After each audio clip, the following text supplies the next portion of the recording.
They need the lady to be something that is made 3D printed for them in order for them to accept it. They don't want humans. Yeah, what you're looking for is that's not a human being what you want. What are you thinking? What's wrong? What is happening? This is not normal. That's the end of my mind. All right. قال هل تزوجت يا جابر؟ فقال نعم يا رسول الله. فقال ما تزوجت يا جابر؟ قال ثيبة. I married a lady who was married before, an older lady. فقال هلا بكرا تلاعبها وتلاعبها. Why don't you marry someone who's closer to your age so you can enjoy life with her?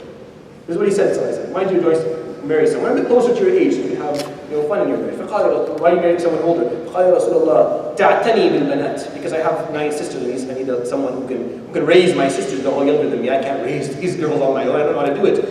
فقال أحسنت يا جابر. It's a good job, Jabir. You're thinking well. فقال يا جابر إذا نقف قبل المدينة حتى تمتشط الثائرة. Anyways, so he said, we'll stop before Medina, ya Jabir, so that the wives and the people, because there were women with them, of course, the people in Medina know that we've arrived. And that way, wives can take time, because, of course, if the husband went away for 2 months, and she has 4 or 5 kids, I'm pretty sure she's not necessarily looking her best, and the house is not looking the best, and there's a lot of chaos, and the man's going to come tired. He's been walking for, a month now, and he finds the house chaotic. What happens? They fight, and then things get even worse, and he'll find the Prophet all the Muslims sleeping inside the masjid instead of sleeping in their homes because it didn't do well. So the Prophet, out of his own etiquette, he said, no, we're not going to enter immediately. We're going to camp right outside of Medina, and send inside to tell them that we're here, and that we're going to enter tomorrow morning. So take your time, prepare yourselves for our entry. This is of his adab, because at the time there are no phones to tell them we'll be arriving at this time. This is the best way to do it. And amongst what he told Jabir, he said, يا جابر فلننتظر حتى تمتشط الثائرة وتعد زوجتك لك النمارق. This is the word that he used. And your wife can fluff up the pillows for you, Jabir, right? فقال جابر يا رسول الله ما عندنا نمارق. I have no pillows in my home. So every time the Prophet comes and tries to make Jabir feel better, right? He thinks everything else. My camel's old, my dad's dead, I have knives, I have no food, I have a pillow. قال فضحك رسول الله قال يا جابر اصبر ويكون. Be patient. There will be one. Don't worry. Life changes. Nothing stays the same. يقول جابر وكان وصبرت وكان. And I showed perseverance, and it happened. And my life changed. I wasn't poor forever. I didn't live in poverty all my life. I made a lot of money later. And things. وَوَاللَّهِ لَزَمَانِي مَعَ رَسُولِ اللَّهِ بِالْفَقْرِ أَحَبُّ إِلَيَّ مِنْ زَمَانِي بِهِ. And Jabir is telling us a story, saying, you know what? I have money today, and I have everything I need. I'm happy. Financially, I was at the time when the Prophet was speaking to me, I was unhappy financially. I was poor. And wallahi, I'll tell you this. My time with the Prophet when I was poor, wallahi, today is more beloved to me than what I'm in right now. I would give this all away if I could just go back and be with him, and even be with nothing. During wars, did every single man in Medina go to war? Not everyone, no. Okay. Not everyone, no. And there were always women on the war that went with them as well. That took care of certain issues, especially when it comes to medical issues and cooking and clothing and stuff like that. Most of them were women, so there were women in the group as well. Sometimes it's failed to be reported. This part is failed. They don't report this part, but it's always there. So they waited until the next day, and then they entered the Medina. And of course, the lessons in all this. When you see the Prophet how he cares about these little things, right? He's caring about this small stuff. He's asking Jabir to get married. Yeah. Inshallah, she's close to your age, so you guys are enjoying. No, she's older. Well, why do that? He'll ask questions. Well, because you have a good reason for you. He asks them on the Sahaba. He goes into the details of their lives. He's interested that they're making the choices that will make them more likely to be happy, functional people. He's interested, he'll hold the army back for a day just to make sure that everyone goes home to find a house that is prepared for them, so that we're not adding to their stress. We're not stressing our brothers and sisters out more than they can they can manage. This is what he cares for. I can't imagine. I don't know anyone in the situation that he is in that would think and act the way that he used to think and act. Caring for these little details. قال فدخلنا في اليوم القادم. قال فلما دخلت, this is what Jabir is saying, when we entered the next day, قال فأخذت الجمل فربطته إلى جنب بيت رسول الله صلى الله عليه وسلم. So I went, I took my camel because we had agreed to sell it, right? And I tied it to the door of the house of the Prophet صلى الله عليه وسلم. ومضيت, and then I went home. He didn't stand there, knocking at the door. Ya Rasulullah, the camel. It says here, I cleaned it for you. I wiped the camel for you, Rasulullah. I think we agreed to a certain amount. No, he tied the camel and he went home. The Prophet ﷺ would walk out of the house. He would find the camel. فقال ما هذا الجمل? He forgot some of the details. فقال بلال ربطه جابر. I saw Jabir tying. فقال نعم خذ يا بلال هذا المال. Take Bilal here. Here's the money. خذ المال وخذ الجمل وأعطي جابر المال. Go take the money, take the camel, and give Jabir the camel, the money, and then tell him, here's your camel. إنما أنت ابن أخي. You're a nephew of mine. Your father was a brother of mine. Take back your camel. Take back your camel. فإنا لا نريد جملك يا جابر. I never wanted your camel to begin with, ya Jabir. So the Bilal took, knocked on Jabir's door, gave the money, and here, the Prophet returns your camel to you. Sallallahu alaihi wasallam. One of my favorite stories, probably in all of the Sira, is the story of the Prophet Jabir. Why? Because Jabir is one of those people at the time that maybe you wouldn't necessarily hang out with. This is how I look at it. That maybe, he wasn't the type of person that maybe you were going to hang out with. He didn't have much money. He was in a really bad situation in his life. Probably complaining a lot, and had a good reason to. One of those people who were forgotten, like the weaker part of society, the low socioeconomic status people. You're not really interested in hanging out. You're looking for the people who are flashy, cool, rich, and have things going for them. You're not interested in these.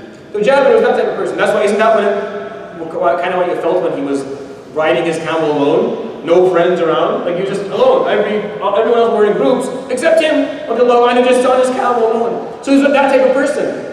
It's when those type of people are forgotten in societies that societies fall and fail. I have no doubt in this point at all. It's when those type of people, the weak, the less fortunate, the incapable, when they are forgotten by their communities, when the leaders of communities forget them, and when people of community who are given by Allah subhanahu wa ta'ala are fortunate financially and socially and status-wise, they forget about them, that societies will fail. The Prophet ﷺ would walk around looking for them. He's looking, where is someone who seems to be like that? And he goes and he imposes himself upon Jabir, right? He forces him into a conversation, and he jokes around with him, and he yanks his chain a bit, and then he asks him about marriage, and he goes back and forth trying to make him feel good about himself. Wait for that, inshallah.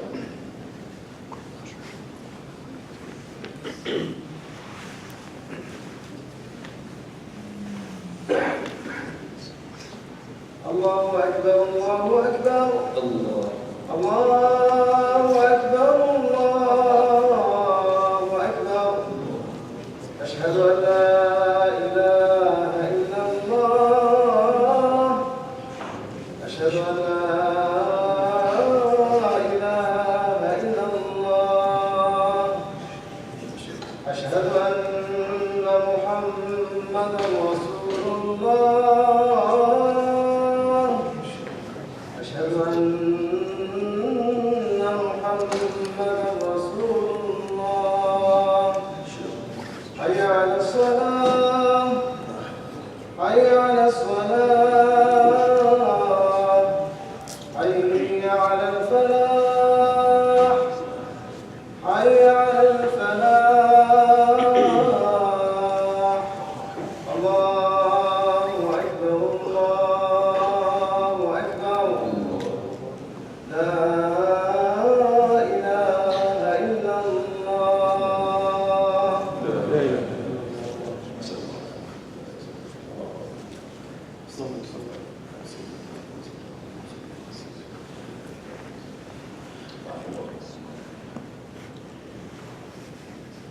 So an exercise right here. Exercise. If you are someone who is popular at school or in your group, you're someone who's quite known, people like you, you're a magnet, you have a lot of friends, look for someone who doesn't. There's an exercise I want you to do. This is what he did, someone I said. Look for someone who isn't. Someone who doesn't have as many friends as you, who's not as popular, who doesn't seem to be socially as active and as well and versed in social issues as you are, and maybe befriend them a bit. Talk to them, get to know them. The Prophet got to know Jabir. Hey, so what's going on at home? Are you married? Who did you marry? You go into detail, asking about himself, sallallahu alaihi wasallam. Getting to know this person, and then trying to lift his morale a bit. Do something nice for him. Make him feel better about himself. And because the Prophet sallallahu alaihi wasallam didn't to Jabir, there's going to be another story, maybe 3 halaqat down the road, maybe even less, where Jabir is going to do something similar. And you'll love the story I'll tell you about Jabir and the food that he had at home. If you remember the story from before, you'll love this story, one of the nicest stories in Sira. And the reason Jabir is going to do this is because the Prophet ﷺ will go out of his way to make him feel good about himself and to help him out. Because that was the nature of who he was, ﷺ. Can I ask you to try and do that? When you go to school tomorrow, go to work, wherever you are, look for someone who's not as fortunate as you are in many ways, and see if you can lend out a hand. See if you can be someone who's considerate and caring.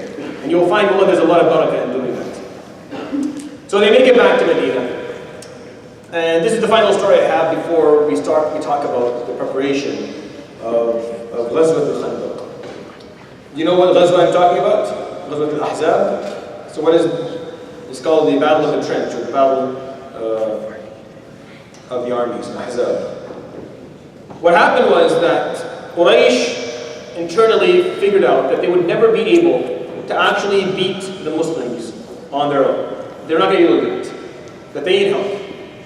And the tribes of Medina, the Jewish tribes of Medina, Banu Nadir, who were already out, and Banu Qurayza and Banu Qaynuqa, also had that same feeling that we're not going to be able to do this alone.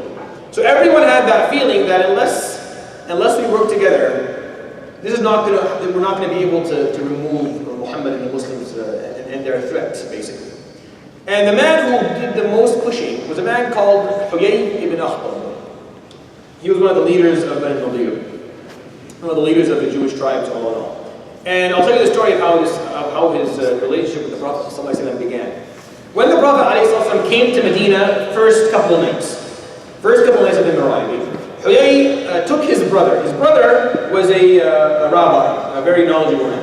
And they decided they were going to go and figure out whether Muhammad, this man, Muhammad ﷺ, was actually a prophet or not, because they knew the description of the prophet who was going to come at the end of time. They knew his description from their own books and their own teachings. So they're like, well, we have to go figure out, see if it's him or it's not. So they go and they spend with the Prophet ﷺ a certain amount of time. And they ask him a lot of questions and they observe him physically even.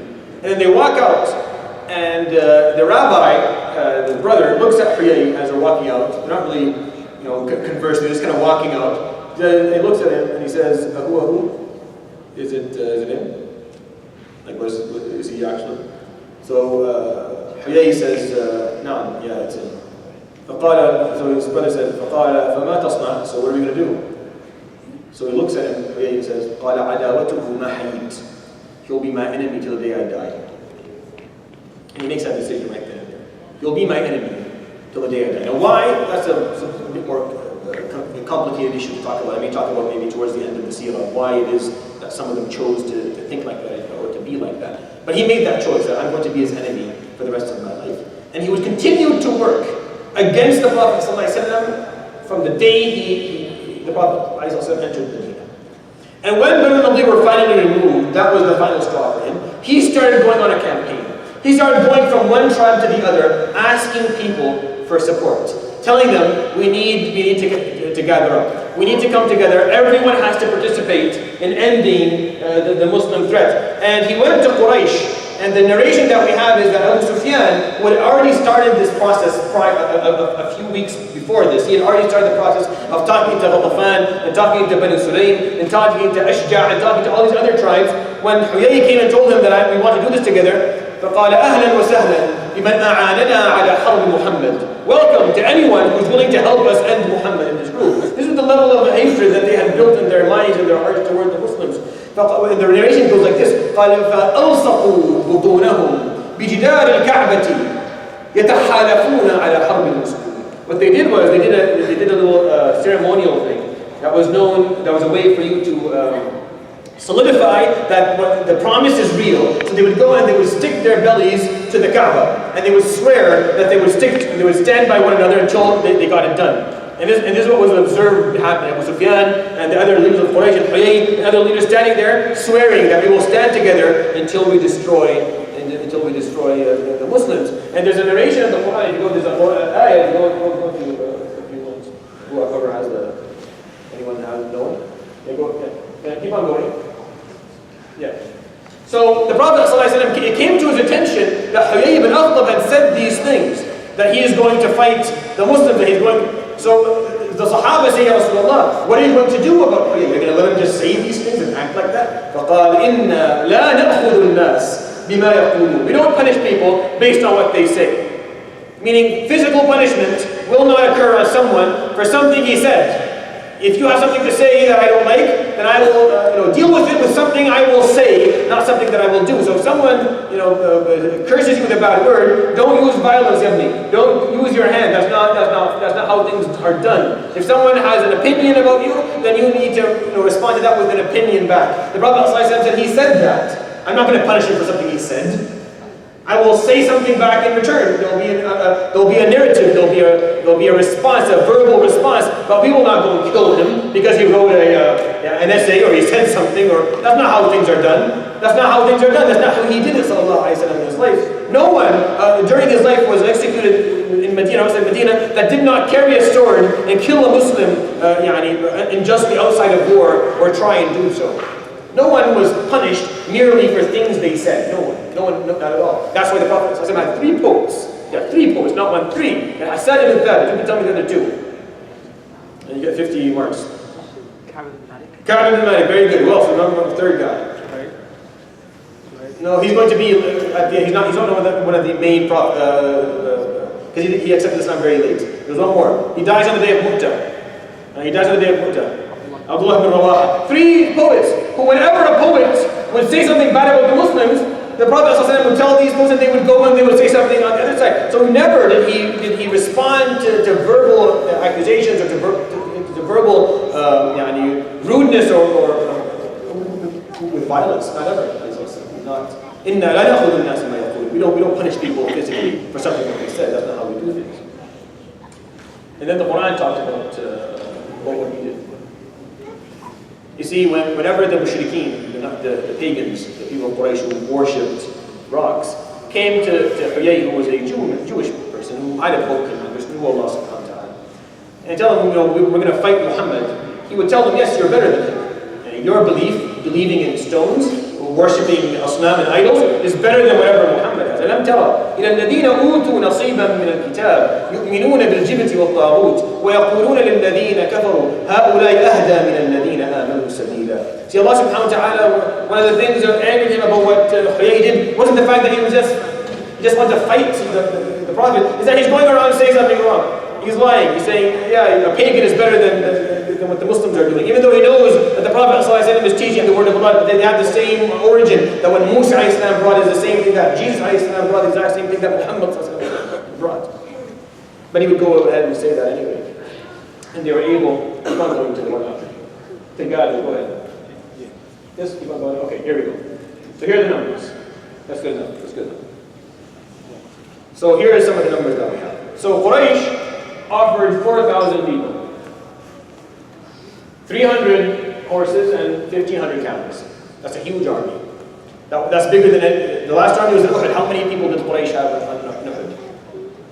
3,000. So now they've added 4,000 people.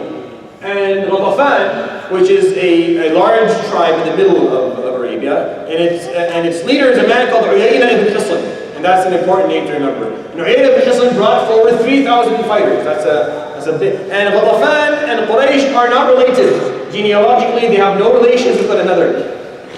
Keep that in mind, it's an important point. And Ashja', for example, smaller groups like Ashja' brought 300, Bani Sulaym brought 700. And all these smaller tribes, every tribe in Arabia had to offer at least a couple of people. Even if you only offered 10 people, you had to send a few of your warriors to join this army. That's why the army was called Al-Ahzab. Ahzab are the groups. Hizb, every Hizb is a group. So Ahzab, the groups. Meaning this army wasn't an army that was homogeneous. It was just one tribe. No.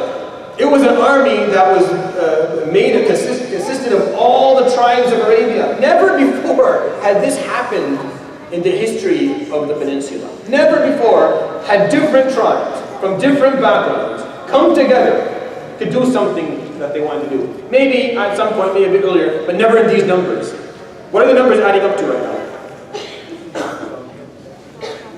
Add 4 and 3, yeah, 7 and 8. And then all the other tribes that sent 50 and 10 and whatever, 10,000 people. This was the largest army that was ever observed in the peninsula. It was larger than the army that Abraha brought. When Abraha al-Habashi brought his army across the Red Sea to destroy the Kaaba, he didn't bring 10,000 people. He didn't think he had to. He didn't think that, I didn't want to leave 10,000 people.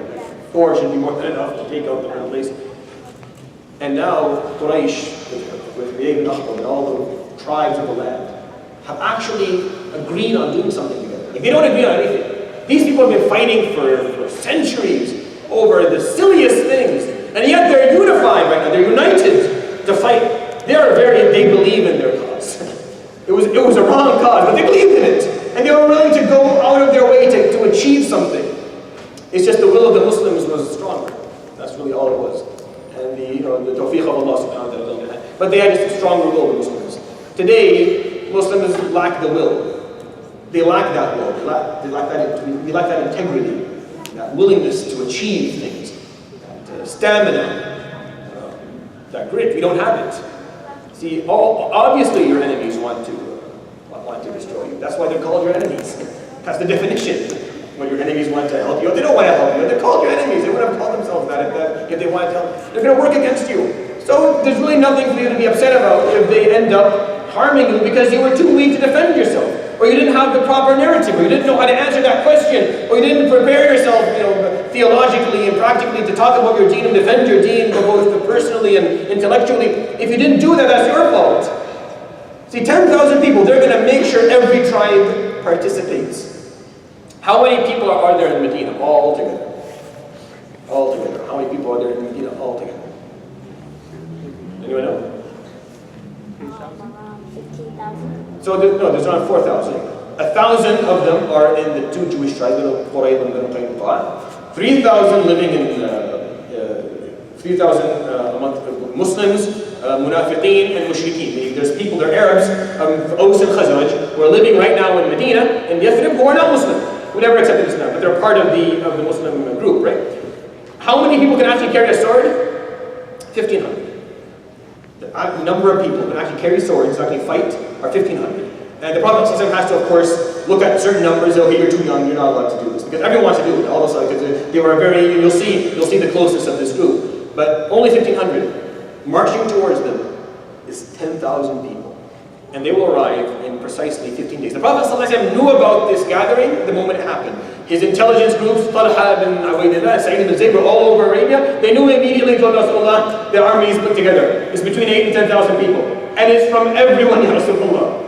It is everyone. And that's why the name of the battle is the Battle of the Trench. And it's also called, in the Quran, it's called Ghazwat al-Ahzab, right? Al-Ahzab, the groups, the confederates, because all the different tribes came together. Now, so when you read Surah Al-Ahzab, make sure you read it, deeply. At least the first 4 pages of it, 4.5, because that's where Allah tells us the story of this battle. It's probably the most difficult moment of the Muslims' lives. Meaning, as a group, as an ummah,